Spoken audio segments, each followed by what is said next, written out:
Russia Ukraine যুদ্ধ ইস্যুতে আলোচনা করতে এবার সৌদি আরব গেছেন ইউক্রেনের প্রেসিডেন্ট ভলোদিমির জেলেনস্কি।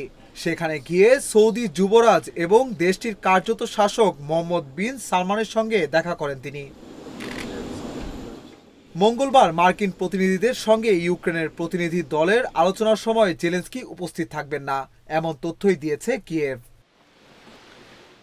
ব্রিটিশ সংবাদ মাধ্যম গার্ডিয়ান বলছে, রাশিয়া ইউক্রেন যুদ্ধ নিয়ে আলোচনা করছে আমেরিকা। রাশিয়ার সঙ্গে এই আলোচনায় রাখা হয়নি ইউক্রেনকেই, এমনকি সামরিক ও আর্থিক সহায়তা বন্ধ করেছে আমেরিকা। এমন অবস্থায় সৌদি আরবে গেছেন জেলেনস্কি। এর কারণ, সম্প্রতি রিয়াদেই আলোচনা হয়েছে আমেরিকা ও রাশিয়ার প্রতিনিধিদের মধ্যে।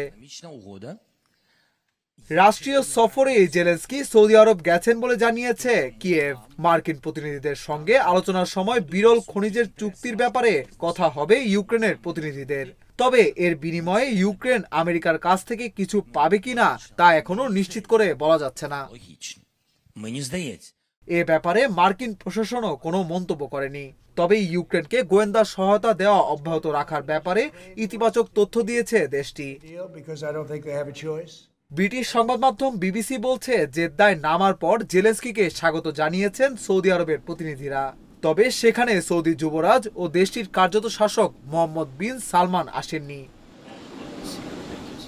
এদিকে মার্কিন প্রেসিডেন্ট ডোনাল্ড ট্রাম্প বলেছেন, মঙ্গলবার বৈঠকে ইউক্রেন ইস্যুতে অনেক অগ্রগতি হবে বলে বিশ্বাস করেন তিনি।